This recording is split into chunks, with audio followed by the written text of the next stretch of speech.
because it might ding. Oh, yeah. Okay. That should So be perfect. good. So we're not actually live. So we're going to be recorded and we have an editor. So if there's somewhere where you want to stop and think before you answer or answer in a different way, whatever, it's fine. That would be unusual for me, but I will try.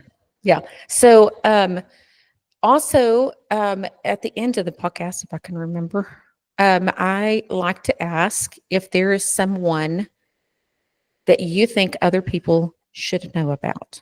And it can be like somebody that you've, autobiography you've read, or your grandparents, or okay, or somebody in your profession, or it can be like anyone. So I'm trying to like end with a little bit of helping people's faith and humanity increase during this time of people not liking each other.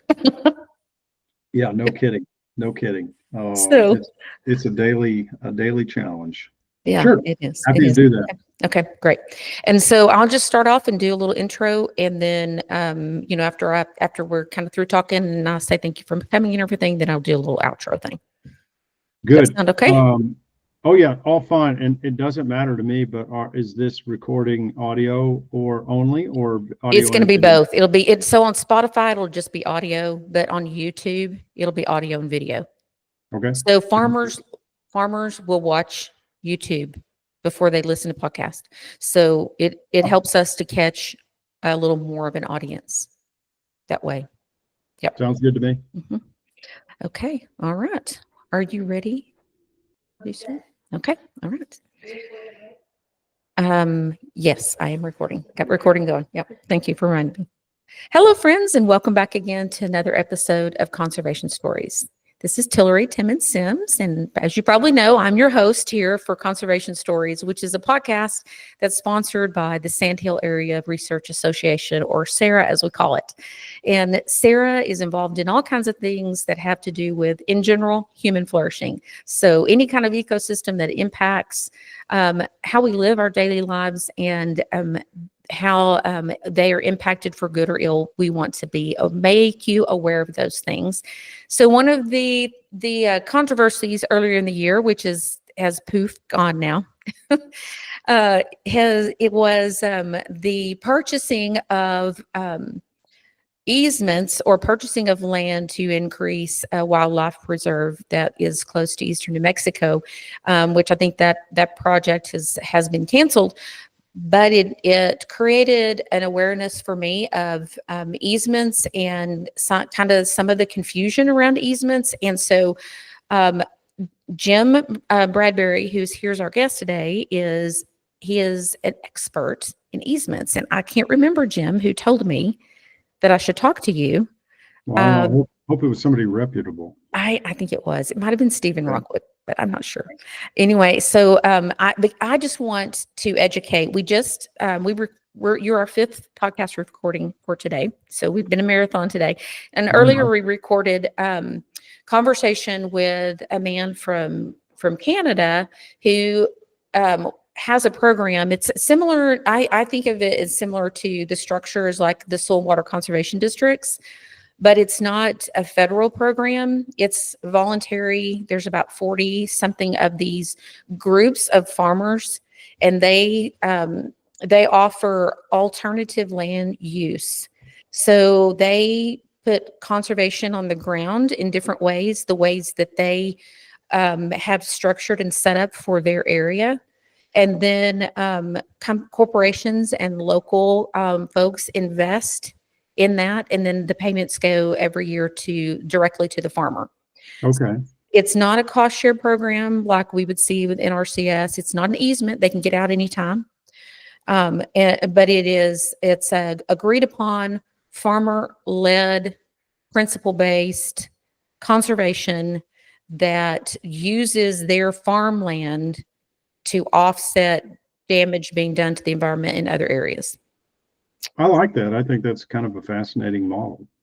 It is really, and I think that there's a place for both. And I think it just depends on what your goals are as a landowner. So anyway, so I mentioned, I thought it was ironic that we're doing this on the same day, because they're really trying to achieve kind of the same kind of goals, but through completely different systems. Yeah, because I mean, what we've all learned over the last, I don't know, 20 years or so is our land provides substantial ecosystem services is the phrase, but it does a lot of things for people who don't own the land or who are distant from the land. Cleans our water, provides more water, sustainable environment and community, and that has value to people who don't own the land. So, a voluntary Exactly. market like that to say, look, hey, we recognize you're playing an important role in our world.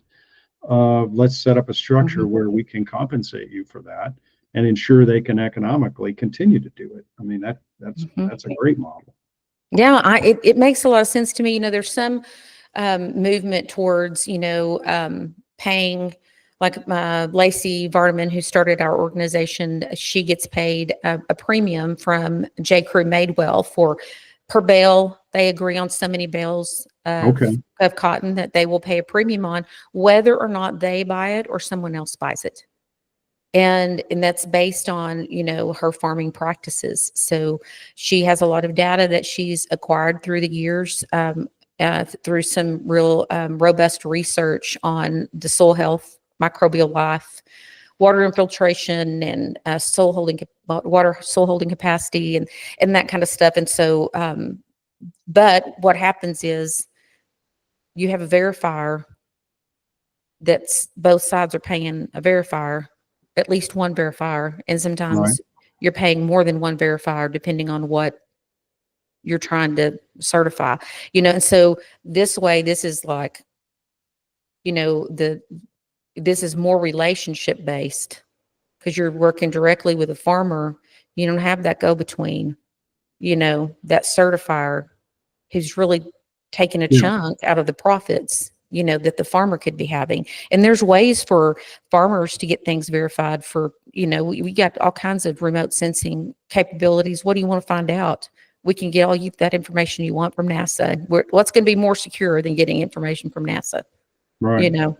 So yeah, I think it's a great. But isn't it fascinating time in agriculture? I think, compared to the dark ages when I got out of Texas A&M, to see all the data that's out there, but all the increased focus by, the various aspects of the supply chain who are truly interested in what's happening on the ground, opening up additional markets, additional relationships, and improved practices. I mean, it's a great thing. Yeah, and I think in the last administration there was a push. They did these climate smart grants. Several $1 billion went out to, they really went out to large corporations, and the goal was that the government was subsidizing the corporations to pay the farmer for these, certain practices, and what my discussion with the people that were in the power at the time was, okay, but what happens when that money's not there? There'll still be a can of soup that costs 3 times as much that says regeneratively grown noodle soup or whatever, and so they're still making money because they're still pulling on that label. But when they quit, but then there's nothing to make them continue to pay the farmer. And of course it's like, well, we hope that that the corporations will pick that up and pay for it. I'm like, what? No, I mean, right, that'd be great if they would, but they're only using your money. They're using your money to increase their market, and so it doesn't make any sense just the way it was structured. So I know a lot of those have gone away, and I'm not too sad about some of those because of some of the places that they went. But it would have been a great opportunity for organizations to come alongside, because you don't see those people still offering that money. No, and I mean, In most that's, cases, some cases they are, but not all of them. I mean, one of the aspects of all these new relationships and threads opening up is there's an awful lot of, flim flam type stuff, and people who really want to glorify their corporation by saying we're the farmer's friend, when in reality they're probably not. It just makes a good ad or a good label. Exactly. And that's hard for producers to sort out, who were the genuine and who were not the genuine. Yeah, exactly. Well, and that was one of the things that really pushed us to rebrand and get moving forward, was seeing this is a new potential revenue stream, and there's all of these folks that are trying to figure out how to make money in that stream, inserting themselves into the value stream when, we, as a nonprofit, let's figure out how we can get that straight to the farmer, without it becoming, big business to get that money to the farmer. Then the giver's money goes a long ways, and then the receivers gets the benefit. So I think that's why this idea of Canada is appealing, for sure. Yeah, well, I do too. And I mean, things always work best when they're local, because Yes. everybody knows each other and Yes. nobody wants to disappoint each other or run out on each other. And that Mhm. keeps balance in place there. Mhm. And that, it's rewarding to see, because overall we've gone the opposite direction. We've gotten so distant in our relationships, Yes. Yeah. that that's really an encouraging thing. Would love to see more of that in Texas. Yeah, for sure. So easements, the Yeah. good and the bad, the good, the bad, the ugly. So tell us, how many easements do you normally do in a year? How popular? They're not real popular on our side of the state, on the west side of the state, but how popular are they in other parts of Texas? They're immensely popular, and we're talking about easements. We'll call them conservation easements, because to distinguish them from access easements and other kind of easements. Correct. But a conservation easement, well, it can be done for a term of years. Typically, most of them are perpetual. But yeah, the frequency and familiarity of landowners really, if you look at the whole state overall, is escalated substantially in the last, I'd say, 7 years. We used to do maybe 5 or 6 a year.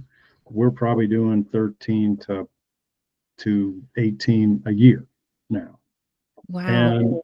And that's a lot. And of course, Yeah. there are many other people who do what I do, but I happen to sit on the board of the state land trust, and so I get to talk to all the land trusts, and all of them are really in a significant uptick in landowner demand. And there are some reasons for that, but they're becoming increasingly popular for landowners. So, and I mean, I can understand. I think I see more of the need and the reasoning when you live, or you've got a farm that's close to, I don't know, New Braunfels or somewhere in the hill country where it's exploding, or somewhere close to Houston or whatever. Where we are, of course, I mean, we have land in Earth, Texas, and I don't think we ever have to worry about urban sprawl. Yeah, true. We don't have to protect our land from urban sprawl. But I can see other, especially as you as you start running out of water, if you convert back to grassland, I can see some benefits there. But what are some of the motivating factors where you are for these easements? Yeah, I mean, there are a variety of factors when clients come to us and lay it out. I mean, most of the time it begins that, this is a piece of property that maybe that generation bought it, but maybe it's a multi-generational property. And I mean, that is probably the most valuable asset the family holds, but that's where their heart is. I mean, that's where the family gathers around that piece of property. That's their economic livelihood. And they're looking at all of these forces like fragmentation, estate taxes, things that could put some tension on that relationship over time. And a conservation easement, while it's not the only tool and it doesn't solve everything, it is a tool to help a family establish some permanence to this place that they love, which is to say, look, we know where these four corners of this ranch are, and we want them to remain for forever. And multiple generations of the family will always come back here. And so it kind of starts there. I mean, you have the threat of development, which of course in the Panhandle and South Plains, except for around the big cities, you don't have that. But that's not its primary purpose. I mean, sometimes when you're around there, you're clearly going to prohibit commercial development of the property. But I teach ag law at the A&M Law School. I come from an ag background, and I look at this through those eyes. And it is a tool for working farms and ranches, row crop to grazing animals, otherwise. A lot of our ownership now is in the, I think it's 75 to 77 is the average age of landowners. Right. And so they're all looking out there at the horizon thinking, what is this going to be? And this is a tool that, allows them to do some planning. And when that person finally passes away, to know, well, I've provided a place for everyone to come back to. Right. Right. Do you ever see, I mean, are you at this place where you're working with that second generation? Sure. Oh yeah. And in some cases the third. I mean, I'm making me sound pretty old, but yeah, a lot of easements now are easily on their second generation. I mean, where you are dealing with them, where the parents are gone, they passed away, and you have the second generation, and that is where at times you can see some difficulties. And what I always tell my clients and families, of even though, let's say, mom and dad have the legal rights to grant the easement, I encourage them to say, look, all of your adult children or grandchildren, you need to bring them into this conversation and let them understand why you're doing what you're doing, how important it is to you. That way, when they pass away, it's not just a legal document, that says, well, it's in a conservation easement. They remember that meeting, to say, oh, what a good point. Yeah. And so, and that avoids difficulties and misunderstanding 20 years from now, 30 years from now, when the second or third generation comes on. Yeah, because perpetual means forever. Yeah, and I mean, that is, to a lot of landowners that I talk to who are not familiar with this, that's a very daunting concept, because we never talk about anything in perpetuity. Yes. But at the same time, that's its magic. There's no other legal tool that we have in our toolbox to ensure a piece of property will remain as it is in perpetuity. You can get your kids to promise you can put it in the will, you can write a contract, you can do all other sorts of things, but those all things can be changed. A conservation easement is going to ensure that the person who signed that their wishes are maintained in perpetuity. Wow. And that's, it puts a lot of burden in terms of figuring it out, what it is that you want in perpetuity. Yeah, you better get it right. Yeah, you better get it right, and complicated job for a lawyer. But at the same time, when you're at the closing table, you can see some emotion coming out of landowners who work their whole lives to establish this property debt-free, to know that they've kind of made it. They've satisfied their desire to know that this property is going to remain. It's pretty powerful. Yeah, it's a unique tool, because I know a lot of us, I mean, like a lot of our retirement is in that land, and so you begin to sometimes, like, you will liquidate that land so you can go into the nursing home, or what I mean, or your family can take care of you, because you need the cash from it, so I can see. Do you see a lot of farmland, or is it mostly ranch land? It's probably, if you add it all up, there's more ranch land but than row crop. But a row crop is easy. We've done those, and we do those. I mean, it's equally qualified as Mhm. ranch land, range land.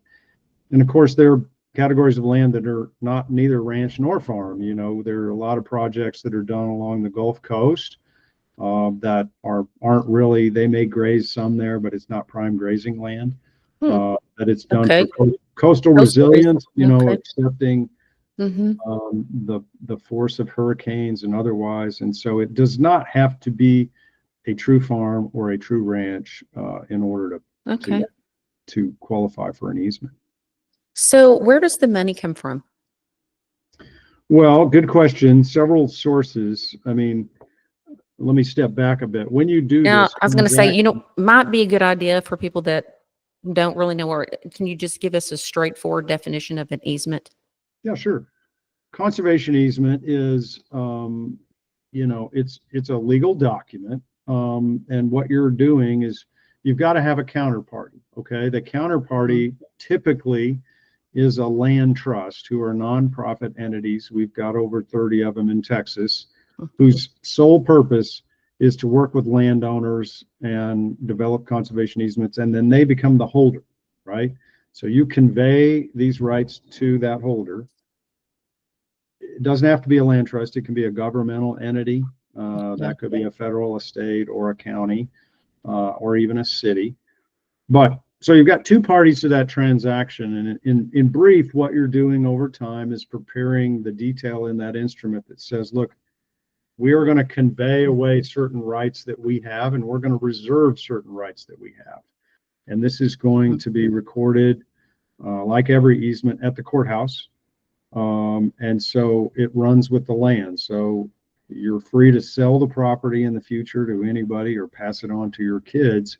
But those restrictions that you put in place, they will remain. Right. And then your counterparty's job is to ensure that those restrictions are monitored and enforced for perpetuity, as we talked about. So that's a very simplistic view, but that is in essence what we're going to what we do. You mentioned compensation, and let me explain it. When you do one of these, there are several ways you could be compensated. But first, you have to determine how much. How much am I going to be compensated? You get an appraisal as a part of this process, and the appraiser is going to say, look, here's what your property is worth today, market value, before it's restricted. Okay. Then they're going to look at the easement and see how many rights are you giving away, how many you're keeping, and they will offer you, the landowner, a number and says, look, if you sign this instrument and convey it, that's worth X. Okay. And that X is the amount of compensation that you are entitled to. Okay. Let's say that's worth $900,000, the X I'm talking about. Here are the ways you might be compensated. One, if you don't receive any cash, if you donate it. So you sign it, you give it to the land trust, then you would be entitled to an income tax deduction for that $900,000. Okay. Because the IRS, these are approved by the IRS. And in fact, in some ways, the IRS code that provides for these provides a lot of the framework for them. But it's a very handsome income tax deduction. There are rules on, you have up to 15 years to use it and how you apply it against your income. You would receive in that scenario, you don't get any cash, but every year when your tax preparer prepares your tax return, you'd be able to take income and not pay taxes on it. Okay. Gotcha. The second one, which is the other end of the continuum, is there might be funds to pay you for this easement for that $900,000 in value. There are several sources that are the prime sources. One, NRCS has a very robust program. That's USDA, where it's a application-based scoring, and if you're admitted into it, they will pay a portion of that value. Our State Parks and Wildlife Department has a program called the Farm and Ranchland Conservation Program. That's also grant-based application ranking. And they will, grant funds towards that transaction. And then you have some private foundations that really recognize the value of farm and ranch land, and they will put dollars in there. From there, you can get to some other, like U.S. Fish and Wildlife, and there are some other players who are not, there all the time, but they do have funds to be able to pay for those sort of things. Okay. And then there you get down to, we do have counties that have, you probably not the regular up in the Panhandle, but in the whole country, there are a lot of counties who will pass bond packages to allocate, tens of millions of dollars towards these. City of San Antonio has spent hundreds of millions of dollars on conservation easements over time that comes out of sales taxes. So will those wind up, that is interesting. Like those will stay in the hands of that owner, but that'll be like green spaces in essence. Sure. I mean, it is. And you remain the owner. You're the fee owner, and you do. I mean, San Antonio's program is so big because of aquifer protection. I mean, if you know the Edwards Aquifer down there, it's a rechargeable aquifer, unlike the Ogallala. And so the quality and condition of the landscape where that rainwater goes back into the aquifer is critical. Yeah. So San Antonio has gone way out in the hill country, well beyond San Antonio. Yeah. Cut a deal with landowners that says, look, you continue to ranch, you have a great time out here, you can hunt your property. We just don't want you building parking lots and Dollar Generals and all that kind of stuff on top of all aquifer. Yeah. And so, that's how it works. Yeah. That's interesting. One way I think about what we're talking about here is how, you describe to somebody mineral rights. Like you have a bundle of sticks, right? Is what you say on those property rights. So one of those is your water right, and you're selling away all of every right that you have is a stick. So now you have like sun and wind rights that some people will sell off. So I mean, as many rights as you can think of, landowners want to figure out how they can have as many rights as possible.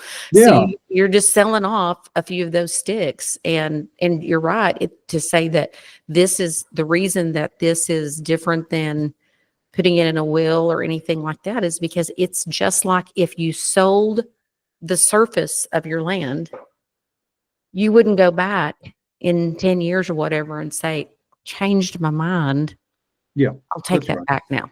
That's because it's sold. So what you're doing is just selling rights to your property. So do you ever see people doing easements to help pay for property? Sure.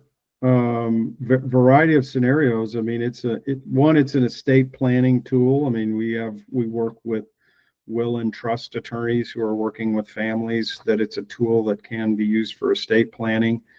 It can, because of that income tax deduction, or if you get a grant from USDA for this money, that's cash that's coming in to your bank account. We see families using that cash to help operate the property, to put it in an endowment. Likewise, they can take that money and say, look, the 300 acres we've been wanting to buy over there for many years, now we have that money, so we can expand our base to do that.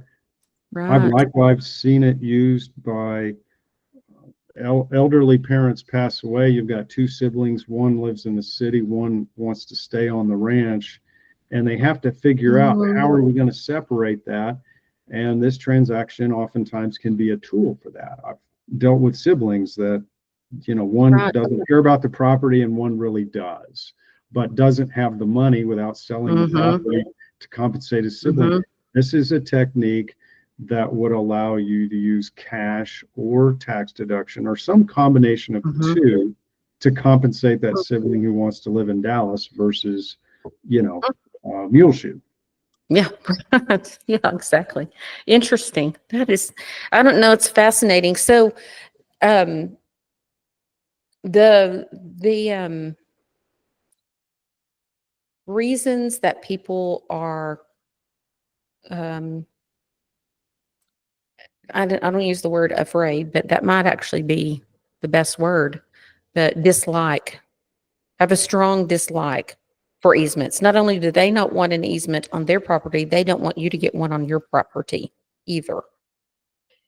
And where does that come from? Where is this whole kind of nuance around that? What are these bad feelings that people have about these? I mean, what are these stories that they've heard or rumors or whatever, or maybe it's some truth to it, like things that they are worried about happening? Yeah, well, let me put those in two different buckets because I think there are two different answers. One, landowners, which I frequently go out and talk to groups of landowners who most of them, when they show up, they don't know anything about it. Mhm. They may have heard the word, but they don't. Yeah. There is necessary apprehension that comes with landowners because one, this is new to them. Mhm. And while it is not that complex, it's very different. Right. And Yeah. so when I start explaining it and they say, whoa, you're talking about a land trust having rights on my property, the whole notion of like somebody else having rights to my property, there's a Mhm. necessary Mhm. tension there. Yeah. And so if I talk to a room full of 50 landowners, I would expect 10 to 15% of them may come away intrigued with this. The others say, well, that was interesting, but that's not for me. And I think that's a healthy situation because Mhm. this transaction is not for every family and it's not Right. for every individual, and they can sort of make that decision based on Mhm. good information. So that's why some landowners, Mhm. when they frequently first come to this, they're like, I don't know. Mhm. Mhm. And I'm very comfortable with that because Yep. you know, It's they, a yeah, it's a I mean, unless it's a term, it's a forever decision, because the difference is, and I guess you could think of a term easement, like a 30-year easement. I know Ducks Unlimited had like a perpetual sure, and a 30-year. I think of a 30-year more like a mineral lease, you know, you I mean, know, and you're making a temporary agreement.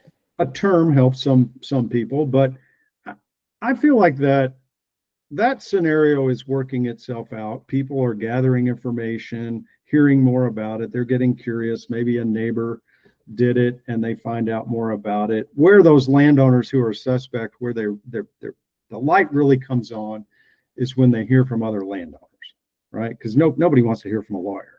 But when Mhm. they hear from other landowners who've been in one for 5, 10, 15 years, Mhm. they get more comfortable. Right. Now, the other scenario you asked about, which is kind of a different world, which is, I will say, landowners and other groups who are very opposed to the notion of conservation easements, Mhm. perpetuity, and very Mhm. suspect of that. Uh, I think that's coming from a different source. I don't think that's just genuine landowner. I don't understand it, and I'm a little Mhm. apprehensive about it. Mhm. Mhm. I think there are groups out there who feel strongly that some on good information and some not on good information. There is a Mhm. good deal of attention, emotion, and in many cases hysteria out there about these that somehow it's going to allow either the federal government to take control of large swaths of the country or Mhm. government to do it or put it in the hands of people Mhm. that are going to start coming to impose these by force. Okay. Mhm. Mhm. And we had the flurry of that up Mhm. in the Panhandle over Mhm. Muleshoe. We've seen it before in Texas, and it's happened in other states too. Through the Mhm. Midwest, the Mountain West has had Mhm. a number of those kind of things, Mhm. and you know the catchphrase is 30 by 30. That Right. Yeah. the Mhm. when Yeah. that was announced, nobody understood it. I didn't understand it. I tried to find out from the federal government what did that mean. Well, my view is it was somebody's idea of a neat thing to have an aspiration to, but that has been it's taken on a life of its own. So Right. I have Mhm. been places in Texas and talked to good folks Mhm. explained everything I typically explain, and they look me straight in the eye and say, well, isn't this how the federal government's going to take my groundwater? And I have to tell them that no, that's not what's going to happen. So Yeah. I find it unfortunate, but Yeah, that's interesting that you would. I see exactly what you're saying there, because I liken it to when the hemp industry came around. I was involved in that, and the people that made money were the people that went around and taught classes about something they didn't know. yeah, And then if there was ever any kind of controversy, we're gonna make a big deal out of it because you get people scared, and so there was a lot of similarity there. And I think some people made some good money off of, maybe they made the salary for the year off of, some of that, some of those meetings and things that happened. And it's unfortunate because I hate to see people, manipulated and not, given basic information, no emotions attached. When we attach emotion to information that we give, we are anticipating somebody that's not smart enough to make their own decision. yeah, that's true, and it's unfortunate, and when it's put upon busy people. Right. But I have a little phrase that I tell my law students, I've told my own kids, and anybody else that'll listen, and that is, everybody you talk to is either selling or they're telling. And it is your responsibility to figure out which is happening. Okay. Because if somebody's telling you something, they're informing you, they're answering your questions, they don't have an agenda. Right. But if they're selling you something, and Right. Oh, wow. you need to think about, if you're under a tent and somebody's up there on the stage and all that, ask yourself, is this person selling or are they telling? And Good. That is such a great way to say that. And boy, and it's so true. And it's a very simple, easy thing to remember. it Those is. two words. We all in farmer, rancher, high school student, or somebody who's 80 years old, I mean, it's a daily job. You got to do your homework. You got to answer the questions. You got to be prepared to challenge the things that are being told to you. I mean, that's just a necessary skill. We all think, oh, wow, I wish we'd go back to the old days where everybody was honest. Well, that wasn't the case, No. right? That wasn't the case. And so we still have that job to figure out what's right and what's wrong, and doing our homework. Yeah, exactly. It reminds me of the musical Music Man. Yeah. Comes into town, and it seems like he's doing everybody a favor. I mean, it's always been the case. Mark Twain and Huckleberry Finn, you have those characters, and they're there for a reason. Yeah, they've always been around, and it's funny now that, like, as much of snake oil as it's the information has become snake oil. Yeah, right. Because it's like even selling, I'm selling an agenda. So, yeah. Well, there are those players, but all of us, I think we have to admit, we're a little guilty of. We've all become accustomed to like, well, we can, in the old days, you physically changed the channel on the TV to find what you wanted. Now you don't even have to do that. And it's not just the TV. I mean, it's internet, your phone, and everything. And we want to watch what we want to watch. And we watch things that make us feel comfortable. And at times that's not the best strategy, right? That can lead you to places maybe you don't want to be. Yeah. Echo chamber. Yeah. We all get in that, where we're around. Nobody's challenging anything that we are thinking, and we don't hear anything that challenges what we want to be true. Yeah. It's an interesting time we live in. For sure. It is, but I tell my law students, it's a great time to be a lawyer. And I mean, it can be disconcerting, but at the same time, we've never had a greater need for people who are willing to figure out this complex world that we have, and sort it out and convey it to others. That is extremely valuable. No, it's true. It really is true. There's a lot of things like that that are happening. My husband and I have um, a land and mineral management company. So we've Oh, got good. several landmen that work for us, but it's new territory. Things are changing. They've been changing ever since we've been in the industry. I mean, but I think that we're seeing the rapidness of the change is really Oh, about yeah. you. Just the expanding of the knowledge that we have to. I mean, we just recently went to a critical mining law conference because we need that kind of information now. We need to be able to understand those things to help our clients, and so it's good for landowners to be educated. And do you frequently have conferences or speak or host um, these informational meetings? Where do you speak? I do a lot of speaking because I enjoy it. Hmm. And so but our firm doesn't host any of those things. We go to invited things. We've done a lot with AgriLife, and those could be one county or multiple county landowner meetings, to more statewide meetings in the ag sphere.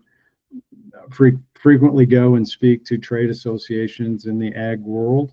That like cattle Hmm. raisers may have a conference that I get invited to go. I'm going down in 2 weeks to speak on water law to a group of cities. I mean, it's all the cities Okay. in the state are wanting to understand a little bit about what's going on with water law. So you do that, and there are plenty of opportunities out there to go and speak. Right. We're Right. doing a Yeah. webinar Tuesday for landowners way out in West Texas around Val Verde County and the Mhm. Devils River who want to understand a little bit more about Mhm. conservation easements. So Yeah. So anyway, are you doing any work in produced water? a little bit, yes. Yeah. Have been filed a brief in the Cactus case for a Okay. party, and have followed that very closely.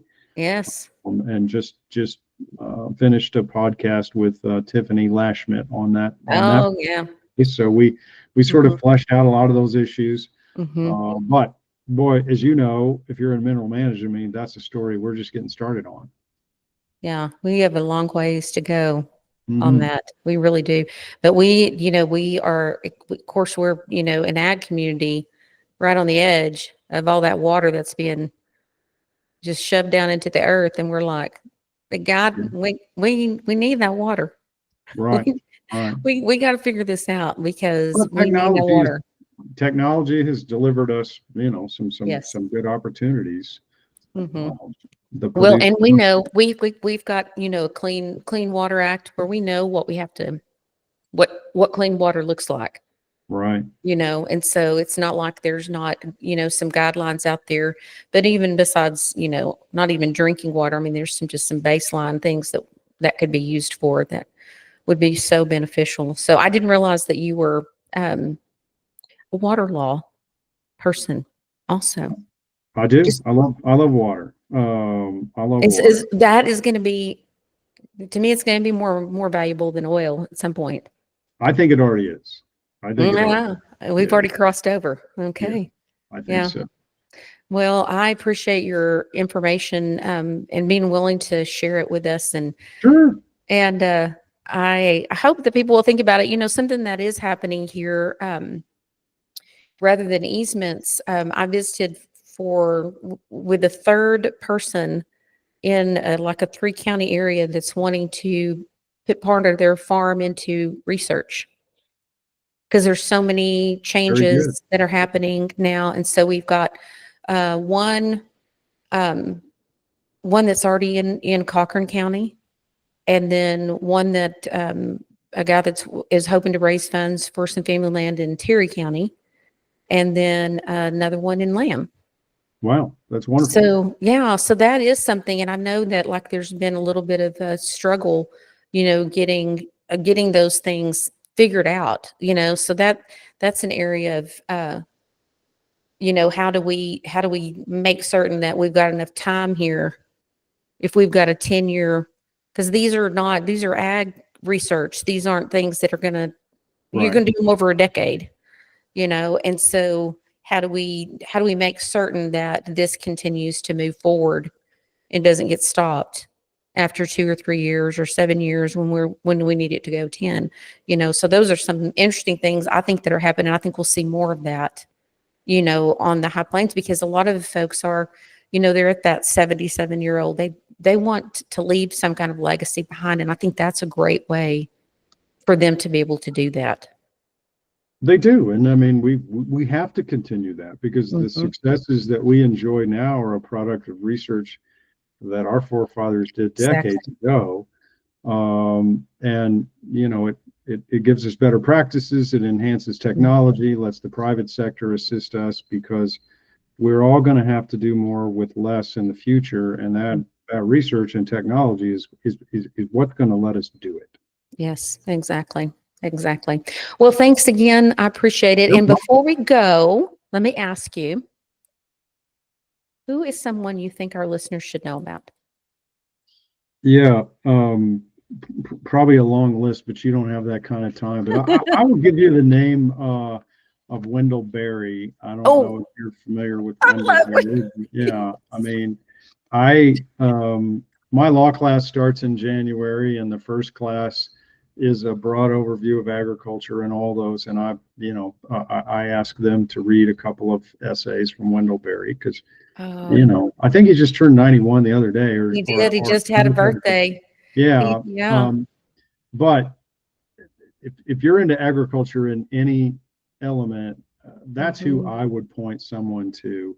And like all good writers, you can take away what you want from that writer, but he really will test He'll your challenge mind. you. He will. Yeah. He will. It's I remember, I mean, it's trying to remember the name of the book. Is it? Oh, I can't remember. Anyway, he wrote it like in maybe the late 80s, mid to late 80s. And I have been reading it slowly, but he's predicting things that are going to happen that we are absolutely seeing right now. Well, absolutely. Sure. And it's so fascinating to me. And, he has a center there in Kentucky. Right. And I have a good friend that lives in that area and who knows him and his family. And I've always been threatening to come up there so I can get his autograph. So that's my one suggestion today. I love it. I love it. We should all read 10 pages a week. Exactly. Of Wendell Berry. We'd be smarter, but we'd probably be happier. Yep. He was a poor country boy. Yep. Brilliant man. So anyway, well, thank you again. And friends. Nice to join you. Thanks for doing what you're doing. Well, we enjoy it. And friends, thanks for joining us again for another episode of Conservation Stories. And we look forward to having you join us back again for the next episode. Thanks. Thank you so much, Jim. You bet. Adios. Adios. Thanks. Bye. Okay. Bye-bye.